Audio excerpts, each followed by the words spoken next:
Graça e paz, meu amado. O meu desejo é que o amor de Deus se derrame abundantemente sobre a sua vida e da sua família neste dia. Eu quero pensar com você hoje sobre vida abundante. Jesus disse que ele veio para que nós tenhamos vida e vida em abundância. Uma vida cheia de significado diante de Deus. Uma vida plena da presença de Deus. Mas como podemos obtê-la? Como alcançá-la? Talvez uma das maneiras de alcançarmos vida abundante seja olhar para a vida de homens que viveram em abundância diante de Deus e seguir o seu exemplo. Quando eu penso nessa questão, o primeiro nome que vem à minha mente é o nome de Abraão, o pai da fé, o amigo de Deus. Abraão que recebeu de Deus um chamado muito claro. Deus lhe disse: sai da tua terra, da tua parentela e vai para a terra que eu te mostrarei. Abraão não sabia para onde ia, mas Abraão conhecia o Senhor. Portanto, ele sabia com quem ia. E isso fazia diferença na vida dele, porque Abraão sabia que aquele que o dirigia era o Deus eterno, o Todo-Poderoso, o Deus que era digno de todo louvor e adoração. Por isso, na vida de Abraão, e lá o capítulo 12 e 13 de Gênesis revela isso, você verá Abraão construindo altares por onde ele vai. Pelo caminho por onde ele anda, ele vai construindo altares. E para que serve um altar? Para adorar o Senhor, para exaltar o nome do Senhor, para glorificar o Senhor, para agradecer a Deus pelas bênçãos que Ele tem concedido às nossas vidas. Você quer cultivar uma vida de abundância diante de Deus? Aprenda a adorar o Senhor, a adorar a Deus por quem Ele é, a adorar a Deus por aquilo que Ele tem feito na sua vida, a adorar a Deus agradecendo ao Senhor pelas bênçãos derramadas sobre você, a adorar a Deus nos bons e nos maus momentos, a adorar a Deus com um coração que se renda exclusivamente ao Senhor. Pensando nesse tema ainda, um outro nome que vem à minha mente é Esdras, aquele escriba da lei de Deus que liderou o povo de Israel em um grande momento de reforma espiritual, um verdadeiro avivamento naquele período pós-exílio. Esdras era um homem que, segundo diz a Bíblia, tinha amor a Deus e a sua palavra. E diz assim Esdras 7:10, porque Esdras tinha se disposto no coração a estudar a lei do Senhor e a praticá-la, e a ensinar em Israel os seus estatutos e normas.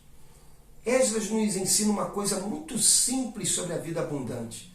Vida abundante é alcançada quando nós estudamos a palavra de Deus, meditamos a palavra de Deus, guardamos em nosso coração a palavra de Deus e praticamos a palavra de Deus.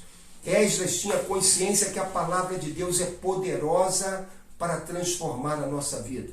Esdras tinha consciência de que a palavra de Deus é poderosa para nos revelar a vontade de Deus para as nossas vidas.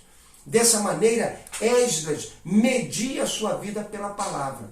Ele fazia com que a palavra fosse um referencial para a vida dele. Assim, ele removia da sua vida tudo aquilo que desagrada a Deus. E ele cultivava na sua vida aquilo que agrada ao Senhor. A vida abundante é isso. É uma vida em que nós andamos com Deus cultivando um caráter que glorifica o nome do Senhor. Se você quer ter vida abundante, você precisa se voltar para a palavra de Deus, aprender de Deus na palavra, ter comunhão com Deus na palavra, e você precisa permitir que a palavra transforme cada aspecto do seu viver.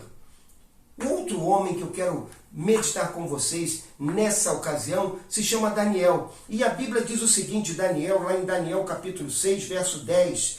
Quando Daniel soube que o edital estava assinado, entrou em casa no seu quarto em cima, onde estavam abertas as janelas que davam para o lado de Jerusalém, e como antes costumava fazer 3 vezes ao dia, ajoelhou-se, orou e deu graças diante do seu Deus. Daniel é um homem de oração. Os homens fizeram uma conspiração contra ele e levaram o rei a assinar um decreto que ninguém poderia fazer oração senão ao rei durante um determinado tempo.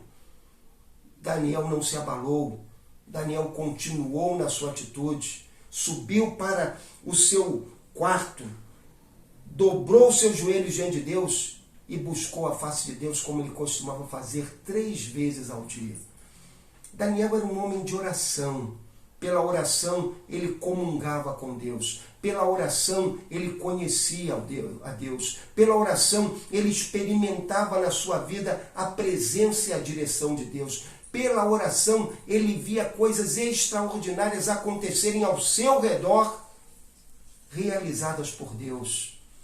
Daniel era um homem de oração, e sabe o que a oração faz das nossas vidas? A oração nos faz pessoas amadas por Deus.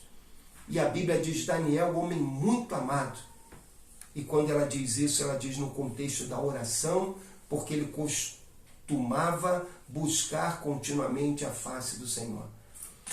Vidas dinâmicas, vidas abundantes, vidas em plenitude, são vidas construídas no solo da oração. São vidas de homens e mulheres que gastam tempo com Deus, que experimentam a presença de Deus, que levam ao Senhor as suas necessidades, sim, mas sobretudo querem estar diante do Senhor, tendo comunhão com o Senhor. Meu amado, eu e você podemos ter vida abundante, mas para que isso aconteça, esses 3 princípios devem estar continuamente presentes em nossa caminhada. Precisamos ser homens e mulheres que adorem ao Senhor em todo o tempo. Precisamos ser homens e mulheres que busquem na palavra de Deus o aprendizado para as suas vidas, para que possamos viver uma vida que glorifique o nome de Deus. E precisamos ser homens e mulheres que cultivem a comunhão com Deus e a presença de Deus mediante a prática da oração. Cultive essas marcas e a sua vida será abundante. Que Deus te abençoe.